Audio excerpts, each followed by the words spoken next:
श्रीमद् भागवत मैया की जय। छठा स्कंद है। छठे स्कंद का पहला अध्याय है अजामिल की कथा।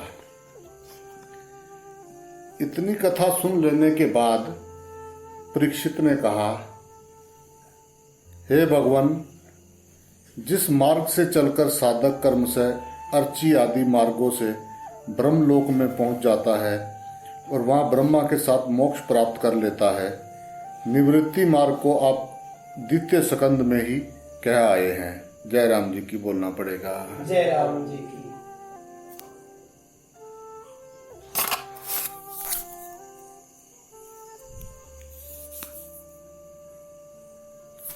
राम राम।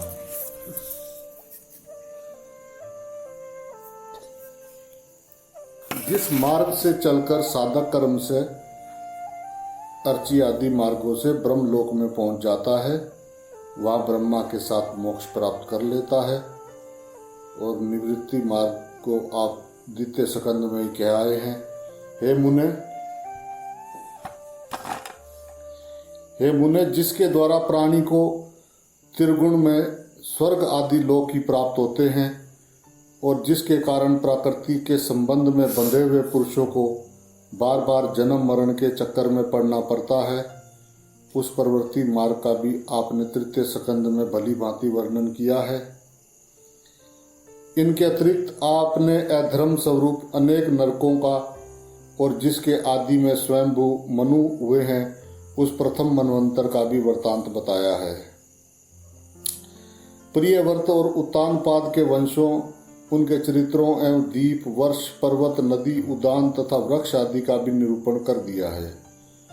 विभाग, लक्षण तथा परिमाण सहित सारे भूमंडल की स्थिति, नक्षत्रगण, अतलादि, भुविवर तथा जिस तरह भगवान ने इन सब की रचना की है वह सब भी आपने सुनाया है।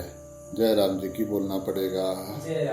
हे महाभाग, अब आप मुझे वह उपाय बताएं जिससे अनेक प्रकार की भयंकर यातनाओं से भरे हुए नरकों में मनुष्य को ना जाना पड़े। जय राम जी की बोलना पड़ेगा। सुखदेव जी कहने लगे, हे राजन, जो प्राणी मन, वचन और शरीर से किए पापों का इसी जन्म में प्रायश्चित नहीं कर लेता तो उसे मरने के बाद मेरे कहे हुए भयंकर यातनापूर्ण नरकों में अवश्य ही जाना पड़ता है। जय राम जी की बोलना पड़ेगा। अतएव जैसे रोगों के निदान का ज्ञाता वैद्य दोषों का गौरव लाघव देखकर ही उनकी चिकित्सा करता है, वैसे ही मनुष्य मृत्यु मुख में जाने से पहले ही जब तक उसका शरीर छीन न हो जाए तब तक पापों से छूटने का उपाय कर ले। जय राम जी की बोलना पड़ेगा। जय राम जी की। राजा परीक्षित बोले, हे मुने, प्रत्यक्ष देखे और शास्त्र आदि के द्वारा सुने हुए दुखों से पापों को अपना परम शत्रु समझकर भी जो पुरुष विवश होकर बार बार उसी में प्रवृत्त होता है, उसके पापों का प्रायश्चित भला कैसे हो सकेगा। जय राम जी की बोलना पड़ेगा। जय राम जी की। यदि वह कभी प्रायश्चित आदि द्वारा पाप से छुटकारा पाता भी है तो फिर पाप करने लगता है। अतएव उसके प्रायश्चित को तो मैं हाथी के स्नान की भांति व्यर्थ ही समझता हूँ। जय राम जी की बोलना पड़ेगा। जय राम जी। सुखदेव कहने लगे, हे राजन, कृष्ण, चंद्रायन आदि प्रायश्चितों को करने से पाप कर्मों का सदा के लिए नाश नहीं हो सकता, क्योंकि उनका अधिकारी अज्ञानी ही होता है। अविद्या का नाश न होने के कारण उससे फिर पाप कर्म तो होंगे ही। इसलिए सच्चा प्रायश्चित तो भगवत स्वरूप का ज्ञान ही है। जय राम जी की बोलना पड़ेगा। जय राम जी की। जो पुरुष सदा पथयात्र खाता है उस पर रोगों का आक्रमण नहीं होता। इस तरह से राजन, नियमानुसार आचरण करने वाले प्राणी धीरे धीरे कल्याण प्राप्त करने में समर्थ हो जाता है। जय राम जी की बोलना पड़ेगा। जय राम जी। जैसे बांसों के वन में प्रगटा दवानल उन्हें जलाकर भस्म कर डालता है, वैसे ही धर्मज्ञ तथा श्रद्धावान धीर पुरुष तप, ब्रह्मचर्य, शम, दम, दान, सत्य, सोच, यम, नियम, इन 9 साधनों द्वारा अपने मन, वाणी तथा शरीर द्वारा किए हुए बड़े पापों को भी नष्ट कर डालते हैं। जय राम जी की बोलना पड़ेगा। जय राम जी। कुछ भगवत परायण पुरुष एकमात्र भक्ति के द्वारा अपने पापों को उसी तरह ध्वंस कर देते हैं जैसे सूर्य कोहरे को नष्ट कर देता है। जय राम जी की बोलना पड़ेगा। जय राम जी। हे राजन, पापी पुरुष अपनी सब इंद्रियों को भगवान में लगाकर उनके भक्तों का संग करके जिस तरह शुद्ध होता है वैसा तप आदि अन्य उपायों से शुद्ध नहीं हो पाता। जय राम जी की बोलना पड़ेगा। जय राम जी।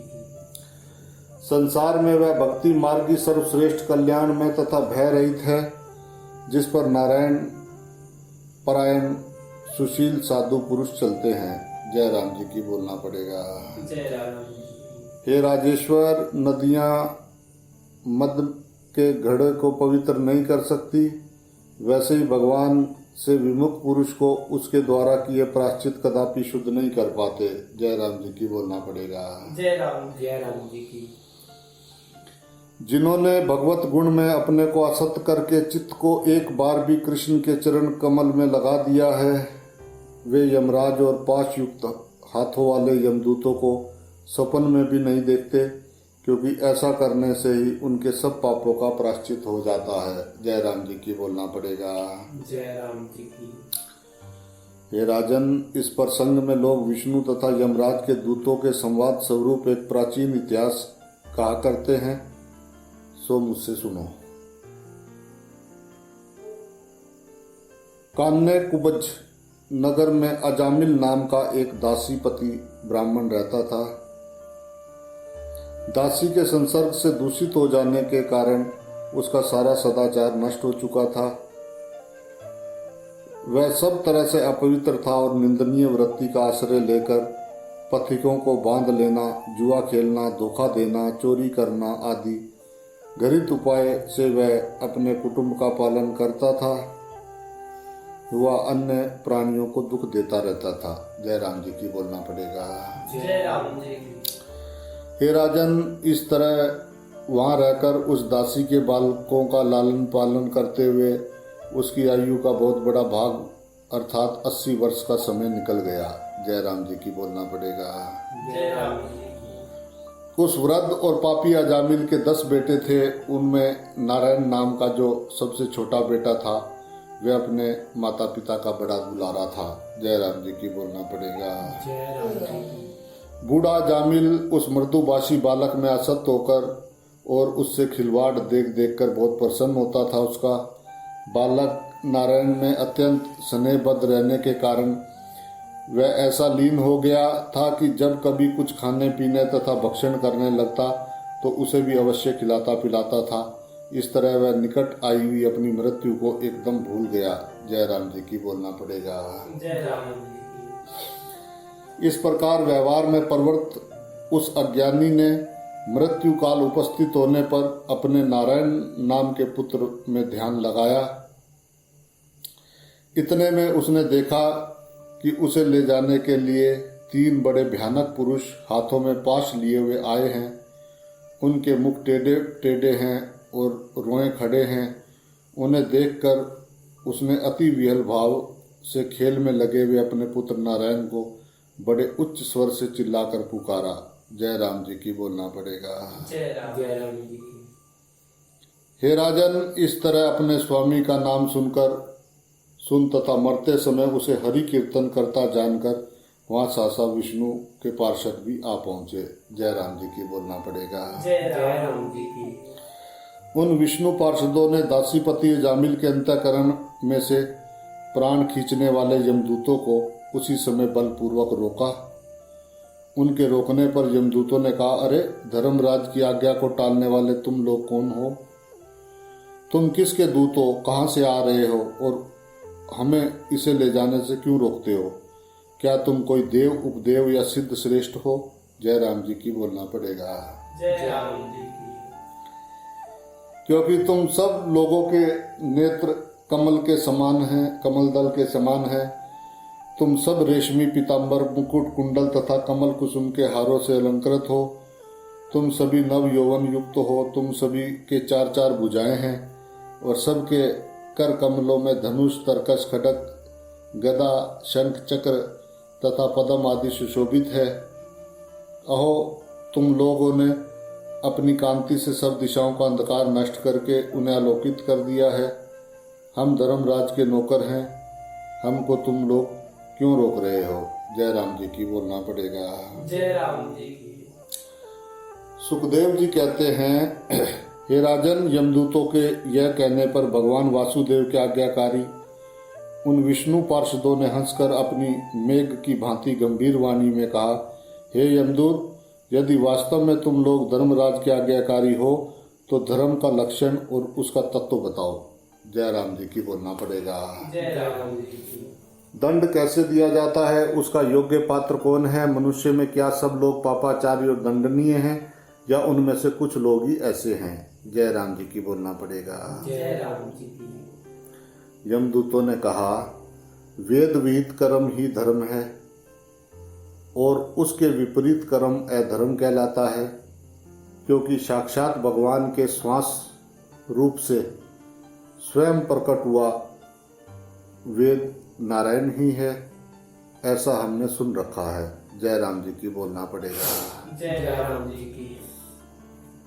उस वेद ने से ही भगवान के स्वरूप में स्थित इन सत्व रज तमोगुण प्राणियों का उनके गुण नाम कर्म तथा रूप आदि के कर्म से यथोचित विभाग होता है। जय राम जी की बोलना पड़ेगा। जय राम जी की। जीव के अच्छे बुरे कर्मों का ज्ञान कराने के लिए सूर्य, अग्नि, आकाश, वायु, देवता, चंद्र, संध्या, रात्रि, दिन, दशो दिशाओं, जल, पृथ्वी, काल तथा धर्म ये जीव के कर्मों के साक्षी कहे गए हैं। जय राम जी की बोलना पड़ेगा। जय राम जी की। इनके द्वारा बतलाए अधर्म करने वाले प्राणी अपने अपने अच्छे बुरे कर्मों के अनुसार दंडनीय होते हैं। हे निष्पाप, सभी कर्म करने वाले प्राणी गुणों से संबद्ध रहते हैं, अतः सभी से शुभ तथा अशुभ कर्म बन सकते हैं। कोई देहधारी कर्म किए बिना नहीं रह सकता। जय राम जी की बोलना पड़ेगा। जय राम जी। इस लोक में जिसके द्वारा जैसा जितना धर्म या अधर्म होता है वह परलोक में उसका उतना और वैसा ही फल भोगता है। जय राम जी की बोलना पड़ेगा। जय राम जी की।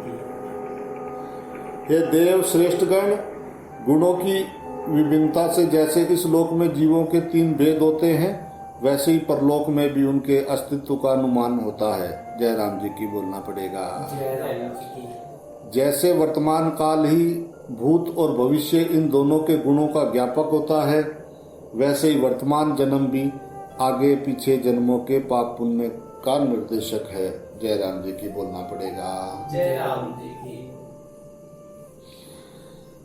यमराज सबके अंतःकरण में विराजमान रहते हैं,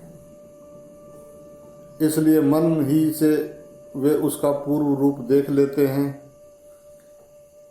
इसी से उसके अपूर्व का भी वे अजन्मा भगवान मन से ही विचार कर लिया करते हैं। जय राम जी की बोलना पड़ेगा। जय राम जी की।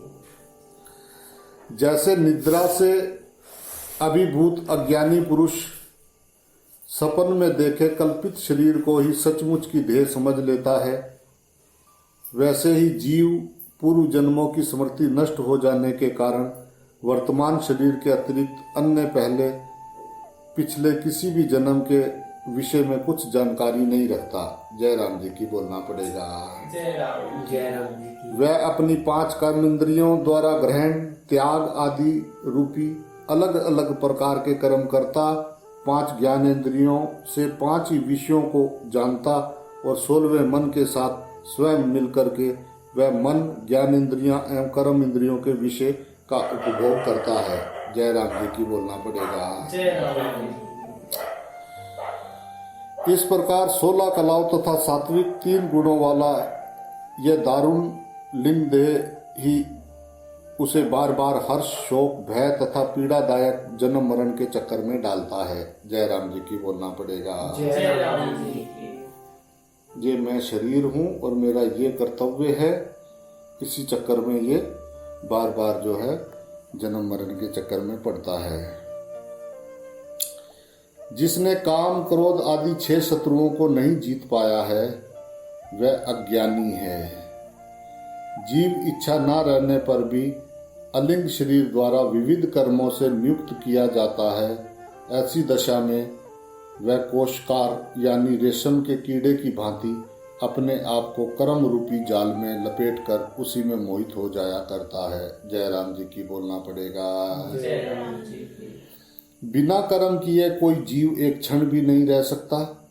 प्रत्येक पुरुष के स्वाभाविक गुण ही उसके द्वारा बरबस कर्म कराते हैं। जय राम जी की बोलना पड़ेगा। जय राम जी की।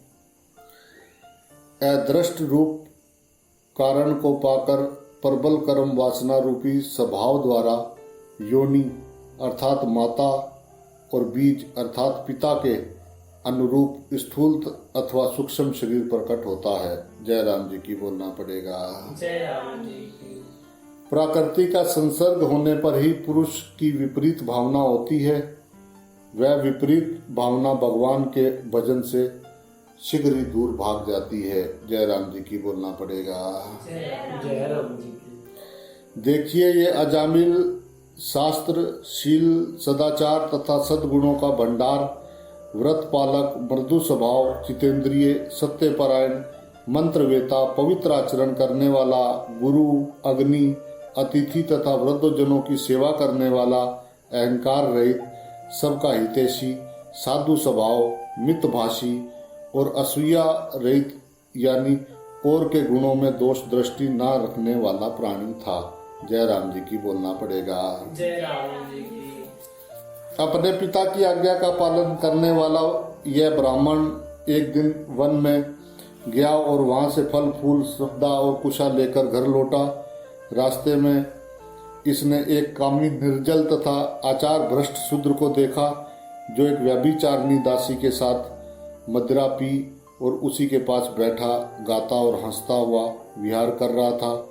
मदिरा पान करने से उस वेश्या के नेत्र घूम रहे थे और उन्मत्त होने के कारण उसकी कुछ साड़ी सरक गई थी। जय राम जी की बोलना पड़ेगा। जय राम जी की। इस तरह वह शूद्र के कामोदीपक अंग रागों के द्वारा अनुलिप्त भुजाओं में अलिंगन उस शूद्रा को देखकर यह ब्राह्मण मोह के कारण सहसा कामदेव के विषभूत हो गया। जय राम जी की बोलना पड़ेगा। जय राम जी की। अपने धैर्य तथा ज्ञान के अनुसार इसने काम वेग द्वारा अपने चंचल चित्त को बहुत कुछ रोकना चाहा किंतु यह उसे शांत करने में समर्थ नहीं हुआ। जय राम जी की बोलना पड़ेगा। जय राम जी की। उस स्त्री के निमित्त से ही काम रूपी ग्रह से ग्रस्त होकर यह स्मृति शून्य हो गया और मन ही मन उसी का ध्यान करता हुआ अपना धर्म खो बैठा। जय राम जी की बोलना पड़ेगा। जय राम जी। इसके बाद वह वैश्या जैसे मनोरम ग्राम्य विषयों से प्रसन्न हो सकती थी उसी तरह इसने अपने पिता का संपूर्ण धन अर्पण करके उसे प्रसन्न करने की चेष्टा की। जय राम जी की बोलना पड़ेगा। जय राम। जय राम जी की।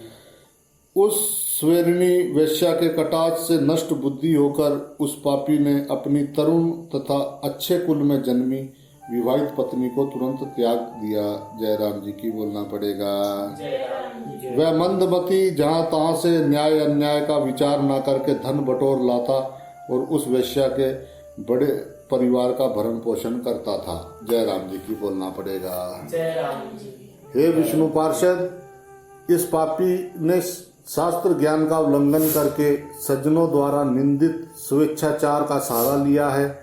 इसका सारा जीवन पाप पूर्ण रहा है।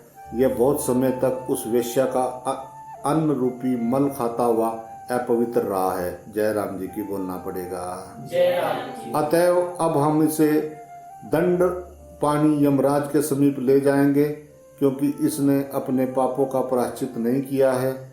वहाँ यमराज के लिए दंड को भोगने से ये जो है शुद्ध हो जाएगा। जय राम जी की बोलना पड़ेगा। जय राम जी की। दूसरा अध्याय है यहाँ से अजामिल की परलोक यात्रा।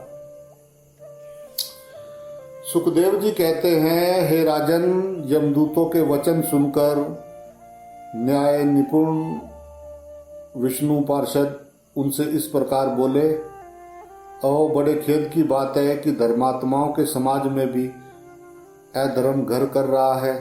यही कारण है कि उनके द्वारा अदंड तथा निष्पाप व्यक्तियों को भी नाहक दंड दिया जाता है। जय राम जी की बोलना पड़ेगा। जय राम जी की।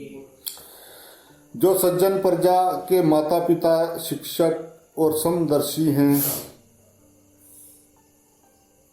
यदि उनमें भी ऐसी विषम बुद्धि जागृत हो जाए तो भला प्रजा किसकी शरण में जाएगी। जय राम जी की बोलना पड़ेगा। जय राम जी की। सत्पुरुष जैसा आचरण करते हैं, अन्य लोग भी उन्हीं का अनुसरण करते हैं। वे जो आदर्श जन साधारण के सामने रखते हैं उसी का सब लोग अनुकरण किया करते हैं। जय राम जी की बोलना पड़ेगा। जय राम जी की। जैसे पशु अपने स्वामी पर विश्वास करता है, वैसे ही सारा संसार स्वयं धर्म अधर्म को कुछ भी न समझ जिसकी गोद में माथा रखकर निर्भय भाव से शयन करता है, वह अन्य जीवों का विश्वास पात्र तथा दयालु होकर भी मित्र भाव से अपने पर विश्वास करके आत्मसमर्पण करने वाले उन अज्ञ जीवों का अनिष्ट भला कैसे कर सकेगा। जय राम जी की बोलना पड़ेगा। जय राम जी की। हे यमदूतों, इसने जो अभी विवश भाव से नारायण का मंगलमय नाम लिया है, उससे ये अपने करोड़ों जन्मों के पापों का प्रायश्चित कर चुका है। जब इसने 4 अक्षरों वाला नारायण नाम लिया, तभी इस पापी के सारे पापों का प्रायश्चित हो गया। जय राम जी की बोलना पड़ेगा। जय राम जी की। चोर, मदप, मित्र द्रोही, ब्रह्म हत्यारा, गुरु स्त्रीगामी, स्त्री, राजा, माता पिता तथा गौ का हत्यारा एवं और भी जितने पापी हैं, उन सब पापियों के लिए विष्णु का नाम लेना ही सबसे बड़ा प्रायश्चित है, क्योंकि इससे भगवान के गुण, लीला और स्वरूप में उनकी बुद्धि रम जाती है। जय राम जी की बोलना पड़ेगा। जय राम जी की। वेदवादी मनु आदि के बताए कृष्ण, चंद्रायण आदि व्रत के प्रायश्चितों से पापी पुरुष उतना शुद्ध नहीं होता जितना भगवान के नाम, रूप, पदों का उच्चारण करने से होता है, क्योंकि हरि नाम का स्मरण पुण्य, कीर्ति, भगवान के गुणों का ज्ञान कराता है। जय राम जी की बोलना पड़ेगा। जय राम जी की। जो प्रायश्चित करने पर भी चित्त असंग मार्ग की ओर दौड़े, वह चित्त को भली भांति शुद्ध करने वाला प्रायश्चित नहीं हो सकता। अतः पाप कर्मों की अच्छी तरह प्रवृत्ति चाहने वाले पुरुषों को भगवान के गुणानुवाद गाना ही चाहिए, क्योंकि यह निश्चित रूप से चित्त शुद्धि करता है। जय राम जी की बोलना पड़ेगा। जय राम जी की। अतएव है यमदूतों, इस अजामिल को तुम अपने साथ मत ले जाओ। इसके मरते समय नारायण नाम लिया है, इससे सब पापों का प्रायश्चित हो चुका है। जय राम जी की बोलना पड़ेगा। जय राम जी की।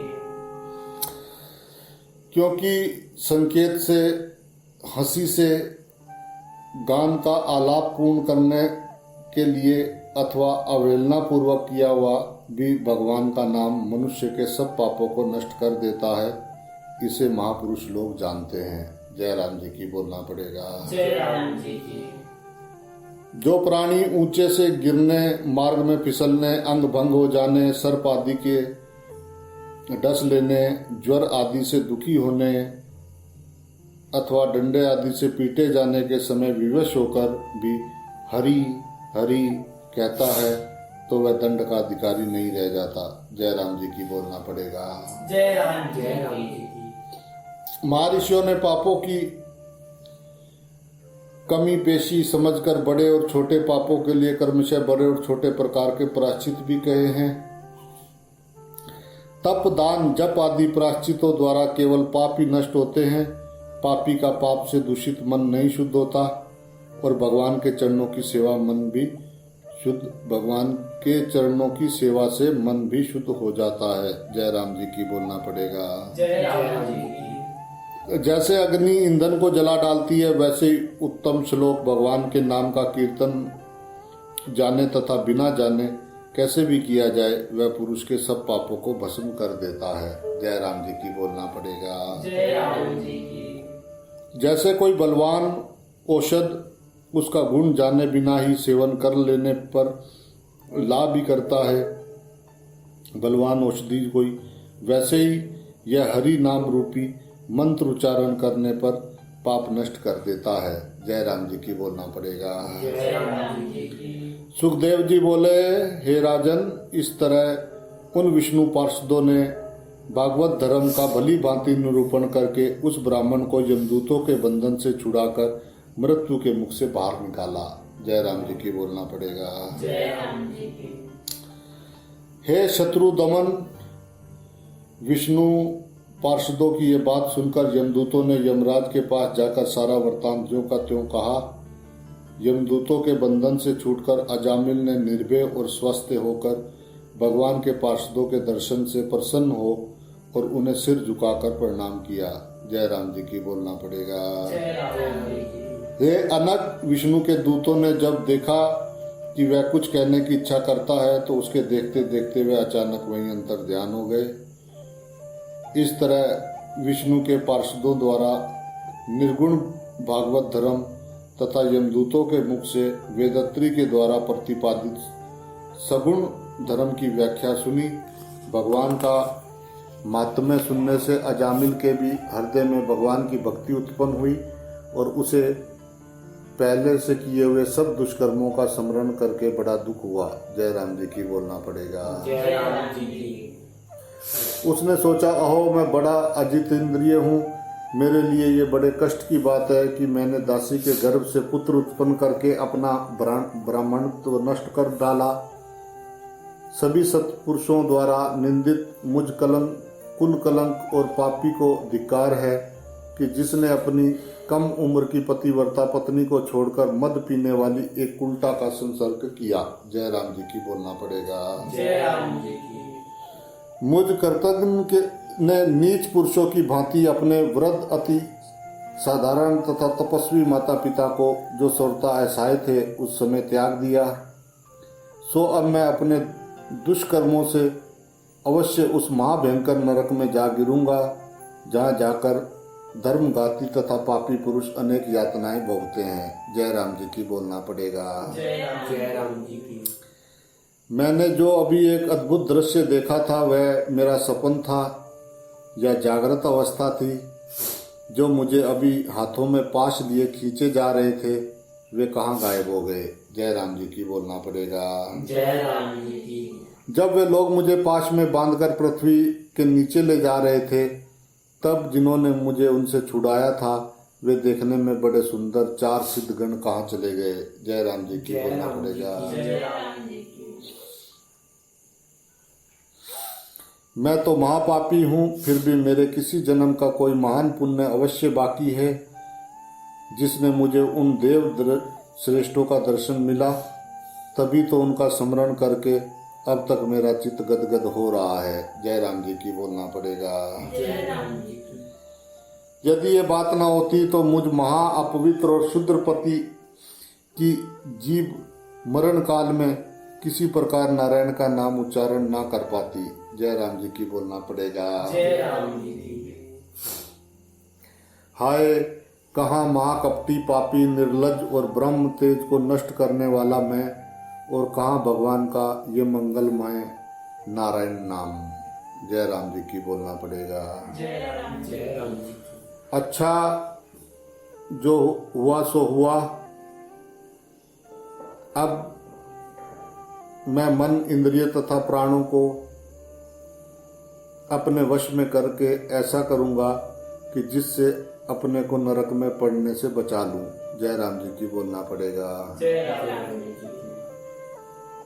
अब अविद्या, कामना तथा कर्म आदि से उत्पन्न इस बंधन को त्याग कर मैं सब प्राणियों के सुहृद, शांत, मित्र, दयालु तथा संयत इंद्रिय होकर जिसने मुझ अधम को अब तक क्रीड़ा मृग की तरह मनमाना नाच नचाया है, उसी स्त्री रूपणी भगवान की माया से अपने आप को मुक्त करूंगा। जय राम जी की बोलना पड़ेगा। जय राम जी की। अब मैं अपनी ध्येय आदि में मैं, मेरा की असत बुद्धि का त्याग कर भगवान के नाम कीर्तन आदि द्वारा विशुद्ध हुई बुद्धि को उन्हीं के चरणों में लगा दूंगा। जय राम जी की बोलना पड़ेगा। जय राम जी की। सुखदेव जी कहते हैं,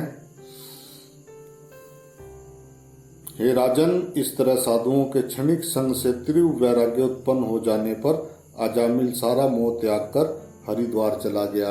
जय राम जी की बोलना पड़ेगा। जय राम जी। जय राम जी की। उस देव स्थान में स्थिर आसन में बैठकर उसने योग मार्ग का आश्रय लिया और अपनी सब इंद्रियों को उनके विषयों से हटाकर मन में और अपने मन को बुद्धि में लीन कर दिया। जय राम जी की बोलना पड़ेगा। जय राम जी की। इसके बाद अध्यात्म योग द्वारा आत्मा को शरीर आदि दृश्य वर्ग से अलग करके उसे ज्ञान में भागवत स्वरूप पार ब्रह्मा में लीन कर दिया। जय राम जी की बोलना पड़ेगा। जय राम जी की। इस तरह जब उसकी बुद्धि भगवान के पावन स्वरूप में स्थित हो गई तो उसने विष्णु के दूतों को फिर देखा और उन्हें पहचान कर उसने उन्हें नमस्तक होकर प्रणाम किया।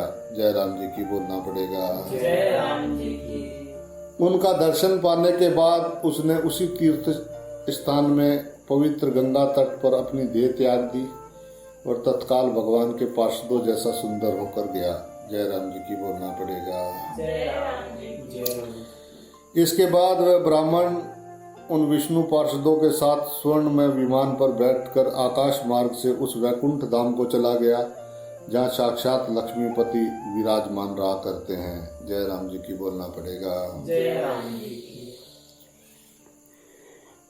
राम। हे राजन, इस तरह जिसने दासी का पति होकर अपने सारे धर्म कर्मों का त्याग दिया था और अपने निंदित कर्मों के कारण पतित व्रतहीन तथा नरक में जाने का अधिकारी वह ब्राह्मण भगवान का नाम लेने के कारण तत्काल मुक्त हो गया। जय राम जी की बोलना पड़ेगा। जय राम जी की। तीर्थपाद भगवान के नाम संकीर्तन से बढ़कर मुमुक्षु पुरुषों के कर्म बंधन काटने वाला और कोई भी साधन नहीं है, क्योंकि भगवान के संकीर्तन से मनुष्य का मन फिर कर्मों में आसक्त नहीं होता। इसके विपरीत दूसरे प्रायश्चितों को करने पर फिर वह रजोगुण तथा तमोगुण से ग्रस्त ही रह जाता है। जय राम जी की बोलना पड़ेगा। जय राम जी की। जो प्राणी इस पाप नाशक तथा परम गुआ इतिहास को श्रद्धा पूर्वक सुनता तथा भक्ति भाव के साथ कहता है वह कभी नरक में नहीं जाता और ना उसे कभी यम के दूत ही दिखाई देते हैं। वह पुरुष महापापी होकर भी वैकुंठ लोक में महिमा पाता है। जय राम जी की बोलना पड़ेगा। जय राम जी की। मरण काल में पुत्र के बहाने ही भगवान का नाम लेने वाला अजामिल भगवान के परम धाम को चला गया। फिर जो लोग श्रद्धा के साथ भगवान का कीर्तन करते हैं उनके विषय में क्या कहना। जय राम जी की बोलना पड़ेगा। जय राम जी की। यह छठे स्कंद का दूसरा अध्याय समाप्त होता है। यहाँ से तीसरा अध्याय शुरू होता है। राजा परीक्षित ने पूछा, हे भगवान, इस तरह जिनकी आज्ञा का उल्लंघन हुआ और जिनके अधीन संसार रहता है उन देव श्रेष्ठ यमराज ने अपने दूतों के मुख से जब ये सवाल सुना तो विष्णु दूतों के द्वारा खदेड़े गए उन वीर यमदूतों ने क्या कहा। जय राम जी की बोलना पड़ेगा। जय राम जी की। हे ऋषभ, अब तक किसी भी हेतु से यमदेव की आज्ञा भंग होने की बात तो कभी भी नहीं सुनी गई है। हे मुने, मुझे विश्वास है कि लोगों की इस शंका को आपके सिवाय और कोई नहीं काट पाएगा। जय राम जी की बोलना पड़ेगा। जय राम जी की। सुखदेव जी कहते हैं, राजन, भगवान के पार्षदों ने जिनको उद्योग विफल कर दिया था उन यमदूतों ने अपने स्वामी और संयमनीपुरी के अधीश्वर यम से जाकर कहा, हे प्रभु, संसार में पुण्य पाप तथा दोनों से मिश्रित ये 3 प्रकार के कर्म करने वाले जीवों को उनके कर्मों का फल देने वाले शासक निश्चित रूप से कितने हैं। जय राम जी की बोलना पड़ेगा। जय राम जी की। यदि संसार में अनेक शासक हों तो भला किसका सुख दुख मिलेंगे, किसको सुख दुख मिलेंगे और किन को नहीं मिलेंगे। जय राम जी की बोलना पड़ेगा। जय राम जी की। यदि कर्मियों की अनेकता के अनुसार उसके शासक भी अनेक माने जाएं तो मांडलिक राजाओं के समान उनका शासक होना केवल उपचार मात्र रहेगा, क्योंकि वे सदा परतंत्र ही रहेंगे। जय राम जी की बोलना पड़ेगा। जय राम जी। अतएव हमारे विचार से तो एकमात्र अकेले ही शासकों समेत सब जीवों के दंडदाता शासक हैं, और आप ही सब मनुष्यों के शुभाशुभ का निर्णय करते हैं। जय राम जी की बोलना पड़ेगा। जय राम जी। यह सब होने पर भी आपका विहित दंड इस समय संसार में नहीं चलता। आज 4 विचित्र सिद्धों ने आपकी आज्ञा को ठुकरा दिया। जय राम जी की बोलना पड़ेगा। जय राम जी। हे नाथ, बात ये हुई कि हम लोग आपकी आज्ञा से एक पापी को पकड़कर यातना गृह के लिए ले जा रहे थे। उसी समय उन चारों ने बलपूर्वक हमारे पाशों को तोड़कर उसे बंधन मुक्त कर दिया। जय राम जी की बोलना पड़ेगा। जय राम जी। सो यदि आप बताने में हर्ज न समझे तो बता दें कि वे कौन थे। हम उन सिद्धों के विषय में जानना चाहते हैं। उस पापी के नारायण कहते ही डरो मत ऐसा कहते हुए वे तत्काल उपस्थित हुए थे। जय राम जी की बोलना पड़ेगा। जय राम जी की। सुखदेव जी बोले, हे राजन, उनके ऐसा पूछने पर प्रजा के शासक यमराज ने अतिशय प्रसन्न होकर हरि के चरण कमलों का ध्यान करते हुए अपने दूतों से कहा, हे दूत, मेरे अतिरिक्त एक और भी समस्त स्थावर जंगम जगत के प्रधान प्रभु हैं, जिनमें ये सारा विश्व तंतु में पट की भांति ओतप्रोत है, जिनके अंश स्वरूप ब्रह्मा, विष्णु तथा महादेव के जन्म, स्थिति तथा नाश उन्हीं के द्वारा होते हैं, और सब लोग नथे हुए बैल के समान इनके अधीन रहते हैं। जय राम जी की बोलना पड़ेगा। जय राम जी की। जैसे किसान बैलों को डोरियों में बांधता है, उसी तरह जो मनुष्य को ब्राह्मण आदि नामों से वेदवाणी रूपी डोरी में बांधे हुए हैं, और जिन्हें नाम कर्म रूपी बंधन में बंधे हुए ये सभी जीव भयभीत भाव से बलि समर्पण करते रहते हैं। जय राम जी की बोलना पड़ेगा। जय राम जी। हे दूतों, जिनकी माया के वश होकर मैं इंद्र, निरति, वरुण, चंद्र, अग्नि, महादेव, वायु, सूर्य, ब्रह्मा, 12 आदित्य, विश्वदेवा, वसुगण, साध्यगण, मृदुगण, सिद्धों के सहित रुद्रगण, और जिन्हें रज तथा तम का स्पर्श भी नहीं हो सका, ऐसे भृगु आदि अन्य प्रजापति तथा देवता सत्व प्रदान होकर भी जिनकी लीला का कुछ भी मर्म नहीं जानते। जय राम जी की बोलना पड़ेगा। जय राम जी की। जैसे घट आदि स्वरूपमान पदार्थ अपने प्रदर्शक नेत्र को नहीं देख पाता, वैसे ही अपने अंतःकरण में जीवों के साक्षी स्वरूप से स्थित जिन ईश्वर को प्राणी, इंद्रियां, मन, प्राण, हृदय या वाणी आदि किसी के भी द्वारा नहीं जान पाते। जय राम जी की बोलना पड़ेगा। जय राम जी की। इंद्रियां, मन, प्राण, हृदय, वाणी, राम उनके द्वारा नहीं जान पाते। उन आत्म तंत्र जगदीश्वर मायापति महात्मा हरि के दूत, जो देखने में बड़े सुंदर और उन्हीं के जैसे रूप, गुण तथा स्वभाव वाले हैं, वे प्राय इस लोक में विचरते रहते हैं। जय राम जी की बोलना पड़ेगा। जय राम जी की।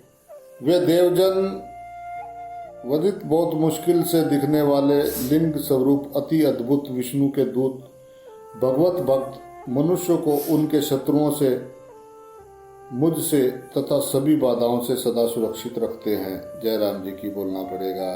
जय राम जी। साक्षात भगवान के कहे इस धर्म के विषय में ऋषि, देवता तथा प्रधान सिद्धगण भी कुछ नहीं जान पाते, फिर असुर, मनुष्य, विद्याधर और चारण आदि भला क्या जानेंगे। जय राम जी की बोलना पड़ेगा। जय राम जी की।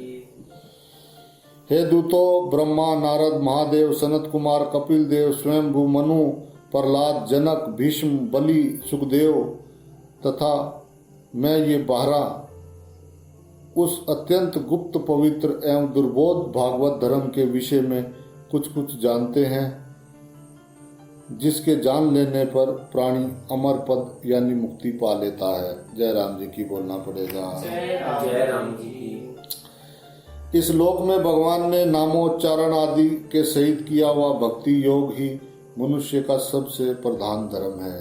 जय राम जी की बोलना पड़ेगा। जय राम जी की। हे पुत्रों, देखो भगवान ने नामोच्चारण की महिमा ऐसी है जिसके प्रभाव से अजामिल की मृत्यु के बंधन से छुटकारा पा गया। जय राम जी की बोलना पड़ेगा। जय राम जी की। अतएव सभी मनुष्य के पापों को जड़ से नष्ट करने के लिए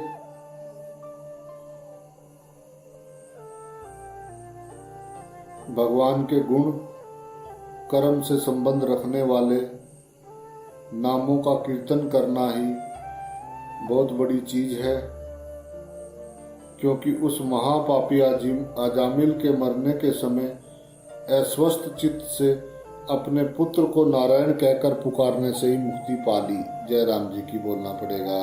जय राम जी की। बड़े बड़े प्रायश्चित्यों का विधान बनाने वाले महापुरुषों की बुद्धि भी भगवान की माया से मोहित हो गई थी। इससे हो सकता है कि वे भगवान के कीर्तन का महत्व न जान पाए हों। तभी तो स्वर्ग आदि के नाशवान फलों की बढ़ाई करने वाले मनोहारी और लंबे चौड़े वेद वाक्यों में चित्त फंसाकर ये यज्ञ आदि बड़े बड़े कर्मों में ही जीवन भर लगे रहते हैं। जय राम जी की बोलना पड़ेगा। जय राम जी। हे भृत्यो, यह सोचकर जो बुद्धिमान पुरुष सब तरह से भगवान की अंत में ही भक्ति करते हैं, वे मेरे दंड के पात्र कदापि नहीं हैं, क्योंकि उनमें पहले तो पाप होता ही नहीं, और यदि कुछ होता भी है तो उसे भगवत गुणगान तत्काल नष्ट कर डालता है। जय राम जी की बोलना पड़ेगा। जय राम जी की। जय। भगवान के शरणागत तथा समदर्शी साधु जनों के पवित्र चरित्र का देवता एवं सिद्धगण गान करते हैं। वे लोग सदा भगवान की गदा से सुरक्षित रहते हैं। उनके पास तुम कभी मत जाना। उन्हें दंड देने में मैं तथा साक्षात काल भी समर्थ नहीं होता। जय राम जी की बोलना पड़ेगा। जय राम जी की। तुम तो यहाँ उन्हीं पापियों को लाना जो सर्व संग परित्यागी और रसज्ञ परमहंसों से सर्वदा सेवित हरि के चरण कमल मरकंद की मिठास को त्याग कर नरक के द्वार रूपी अपने घरों में आसक्त हैं। जय राम जी की बोलना पड़ेगा। जय राम जी की। जिनकी जीभ भगवान के गुण तथा नामों का कीर्तन नहीं करती, जिनका चित्त नारायण के चरण कमलों का स्मरण नहीं करता और जिनका मस्तक एक बार भी भगवान के सामने नहीं झुकता, ऐसे भगवत परिचर्य आदि कर्त से विमुख अधम पुरुषों को ही तुम मेरे पास लाना। जय राम जी की बोलना पड़ेगा। जय राम जी की। अपने भृत्यों के द्वारा हमने जो अपराध किए हैं उसे वह पुराण पुरुष भगवान कृष्ण क्षमा करें। हम उनकी सेवा में हाथ जोड़े सदा उपस्थित रहते हैं। अतः उन परम प्रभु को हम जैसे अज्ञानी जनों का अपराध क्षमा करना ही उचित है। उन सर्वव्यापक पुरुषोत्तम को हमारा अनेक बार नमस्कार है। जय राम जी की बोलना पड़ेगा। जय राम जी की। राम।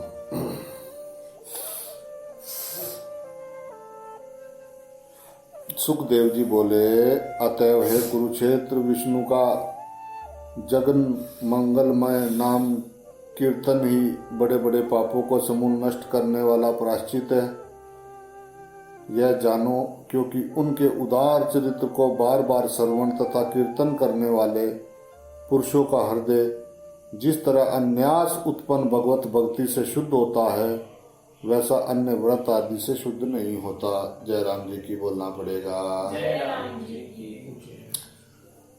जो प्राणी भगवान के चरणा विंद का रसावादन करने वाले भंवर के समान हैं, वे एक बार तुच्छ समझकर त्यागे वे पापोत्पादक मायिक गुणों में फिर नहीं फंसते, किंतु अन्य विषय लोलुप पुरुष अपने दोष का मार्जन करने के लिए प्रायश्चित स्वरूप कर्मों में ही परिवर्तित होते हैं, जिनसे फिर दोषों का ही उत्पत्ति होती जाती है। जय राम जी की बोलना पड़ेगा। जय राम जी की।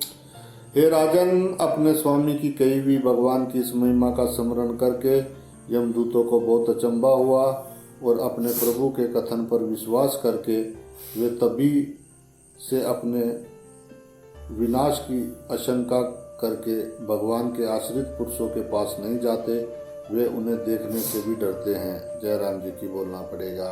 जय राम जी की। हे राजन, ये गुप्त इतिहास अगस्त ने मगलाचल पर बैठकर भगवान की पूजा के अवसर पर मुझसे कहा था। जय राम जी की बोलना पड़ेगा। जय राम जी की। हंस गुहे स्तोत्र छठे स्कंद का चौथा अध्याय है। राजा परीक्षित ने कहा, हे भगवान, आपने स्वयं भूमन्वंतर में जिन देवता, असुर, मनुष्य, सर्प, मृग और पक्षियों की सृष्टि का संक्षिप्त वर्णन किया है, अब मैं विस्तार के साथ उसका विवरण जानना चाहता हूँ।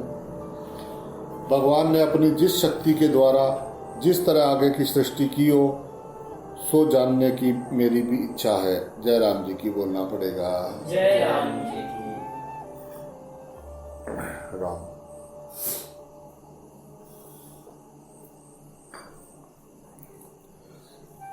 राम।